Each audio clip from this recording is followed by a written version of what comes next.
Welcome back. अच्छा जी, बड़ी खबर में सबसे पहले बात मुल्क की सियासत पर। हमारे सियासी कल्चर में ये मनफी रुझान मुसलसल चला आ रहा है कि इलेक्शन जो भी पार्टी हार जाती है वो नताइज तस्लीम करने के बजाय मुखालिफिन पर धांधली का इल्जाम लगा देती है। और ये बात हमें बहुत अरसे से मालूम है। हालिया सालों में जितने भी इलेक्शन हुए हैं, चाहे गवर्नमेंट जो मौजूदा हो यानी कि जो करंट गवर्नमेंट जारी हो वो हारी हो या फिर ऑपोजिशन, धांधली का शोर जरूर सुनने को मिला है। ताहम इस मनफी रिवायत को खत्म करने के लिए अब तक हम अगर कहें तो सियासतदानों की जानिब से कोई संजीदा कोशिश की नहीं गई है।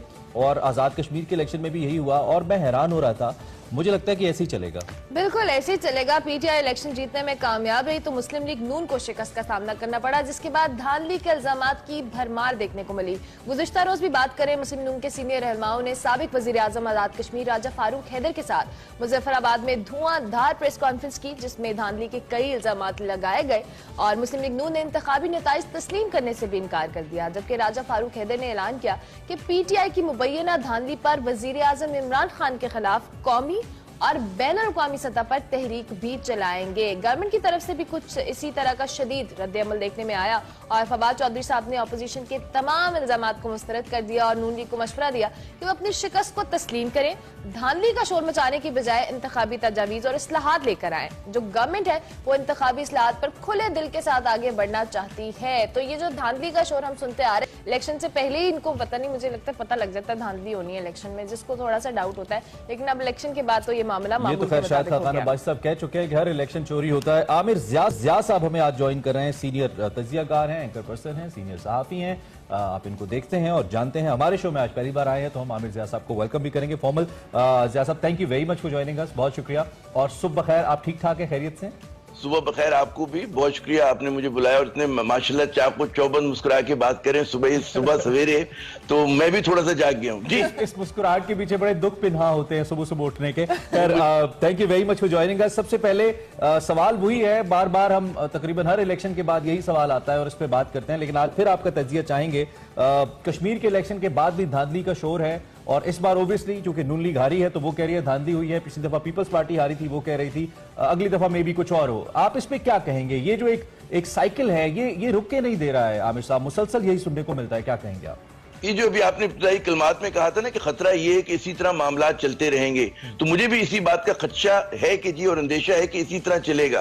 देखिए, हमें एक जो बहुत बड़ा सवाल इस पूरे, जब हर बार हम इस पूरे साइकिल को देखते हैं, बार बार दोहराया जाता है, तो मेरे जहन में आता है कि हमें समझ में आना चाहिए कि पाकिस्तान में जमहूरियत का जो कहते हैं ना पेड़ है, हमारा पौधा है, वो क्यों जो है बेसमर है, अवाम को फायदा क्यों नहीं पहुंचा सकता। उसकी जो बहुत बड़ी वजह है वो ये कि हमारे जो सियासतदान हैं, चाहे उसका ताल्लुक अभी जो खैर हम देख रहे हैं कि इसके खिलाफ जिस तरह से रिवायती हमारे जो सियासतदान बात कर रहे हैं कि उनमें एक तरह का जो मैं कहूंगा ना कि मौका परस्ती भी है सियासी, और वो जो एक सियासी कहते हैं कि तौर पे नाबालिग भी है, उन्हें नजर नहीं आता कि जी इस मुल्क के कौमी इश्यूज क्या हैं, और उनके जो कहते हैं उनकी जो मौका परस्ताना सियासत है और अपनी दाद से बुलंद होकर और अपने सियासी मफादात से बुलंद होकर नहीं सोचते, तो वो उस चीज की गमाजी करते हैं। देखिए, कश्मीर के इलेक्शन जो है बड़ा अहम 2-3 नुक्ते नजर से है। सबसे बड़ी बात ये कि मैं समझता हूं कि अलामती इलेक्शन है। ये अलामती इलेक्शन इसलिए कि हमें मुआवजा करके दिखाना होता है मकबूजा कश्मीर से, और अगर हमारे यहाँ कोई कौमी क़यादत हो और उसकी समझ में बात आती हो तो वो इस बात की कोशिश करेगी कि बगैर किसी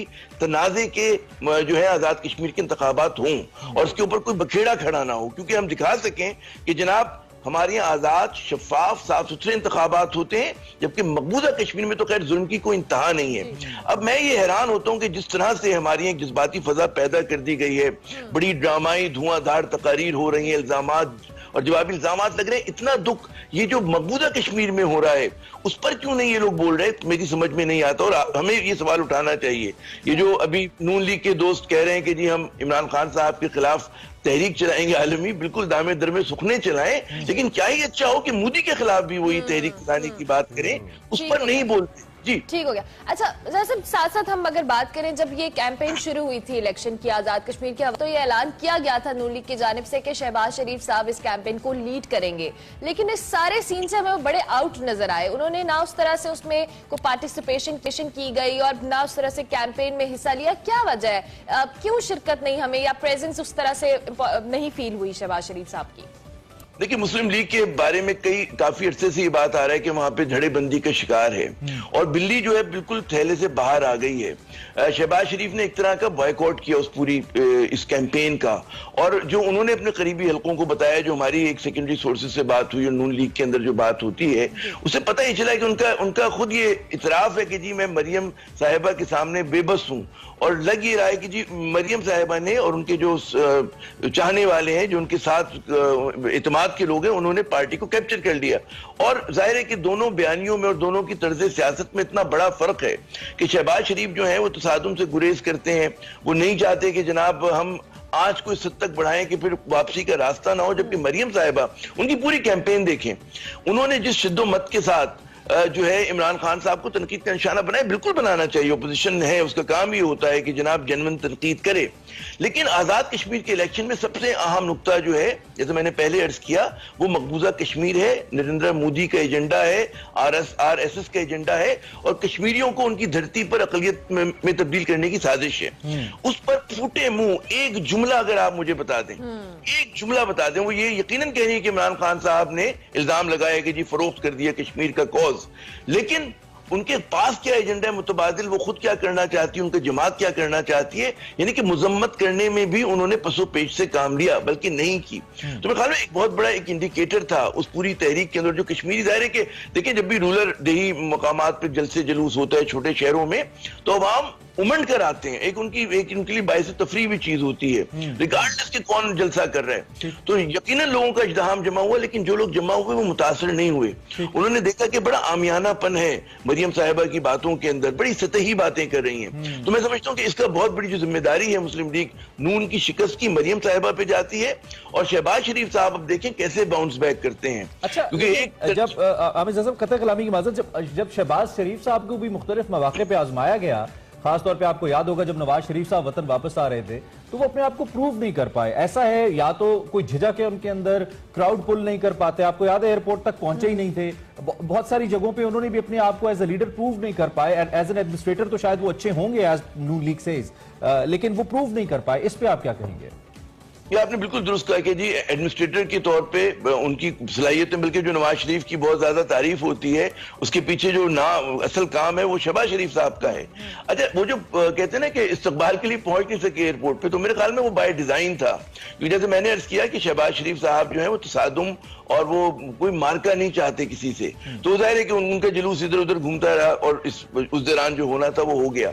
यकीनन ये बात बिल्कुल दुरुस्त है कि जो हमारे यहाँ एक तरह का एहतजाजी जो फजा है, उसको मीडिया भी बड़ा पसंद करता है, ठीक है ना, उसको हमारे अवाम में भी उसकी पजीराई होती है कि जी बड़ा जबरदस्त खुल के बोल रहे हैं, बड़ा ललकारा जा रहा है। वो शहबाज शरीफ साहब का मिजाज नहीं है। शहबाज शरीफ साहब जो है वो डिफरेंट नौयत की सियासत करते हैं। अच्छा, एक वक्त चुके कम है, मैं ये जो पैसे की बात चल रही है कि जी उम्मीदवार खरीद लिए गए और नून लीग ने ये इल्जाम लगाया, दूसरी जानिब में फरूख हबीब की स्टेटमेंट पढ़ा था, जो स्टेट मिनिस्टर इंफॉर्मेशन है, उन्होंने कहा कि क्या आप भी MNAs खरीद कर वजीर आजम बने थे। उन्होंने फिर राजा फारूक हैदर से सवाल किया, तो एक बार फिर पैसे की और खरीदो फरोख्त की गूंज भी है इस इलेक्शन में। तो इसका ओवरऑल इलेक्टोरल प्रोसेस के ऊपर एंड देन कश्मीर कॉज के ऊपर कोई असर आप देख रहे हैं? देखिए, जो हमारे यहाँ एक मैं समझता हूँ कि फ्लॉड डेमोक्रेसी है, हमारी जमहूरियत जो है उसमें बहुत ज्यादा उसमें फ्लॉज हैं, और उसके अंदर एक वजह ये है कि जी ये बड़ा मैं समझता हूँ कि एलिटिस्ट जमहूरियत है, और उसका इसमें जमहूर नहीं है, वही लोग लड़ सकते हैं इंतखाबात जिनके पास धन दौलत होती है, और जो हमने सिस्टम बनाया हुआ है उसके अंदर यही सब कुछ होना है। इमरान खान याद करेंगे वो अपनी 22 साल पॉलिटिक्स करते रहे असूली तौर पर, जब तक वो इलेक्टेबल्स को नहीं लेकर आए उनकी दाल नहीं गली ना। तो ये हमारा इसमें समझता हूँ कि हमारे इंतखाबी प्रोसेस का फ्लॉ है। तो यहाँ पर ये कल्चर है पैसा देने का, बिरयानी खिलाने का, टेंट तंबू लगाएं और ये सारी चीजें हैं। और जी जो मुझे नहीं पता वहां के, मैं तो सिंध की कराची की बात करूँ, हम तो बिरयानी की प्लेट जो होती है काफी होती है कराची वालों के लिए, तो वहां पर इट्स वेरी अनफॉर्चुनेट कि जो है ना वो कीमे वाले नान और बिरयानी के ऊपर वोट चला जाता है। खैर, आमिर जाद साहब, thank you very much for your precious time. आपने हमें ज्वाइन किया और अपना तज्जिया हमारे सामने रखा कम वक्त के अंदर। इंशाल्लाह दोबारा भी आपसे बात होती रहेगी। बहुत शुक्रिया हमें इस समय ज्वाइन। इसी नोट पर एक ब्रेक लेंगे, ब्रेक के बाद हाजिर होंगे। आप देखते रहिए एक्सप्रेसो।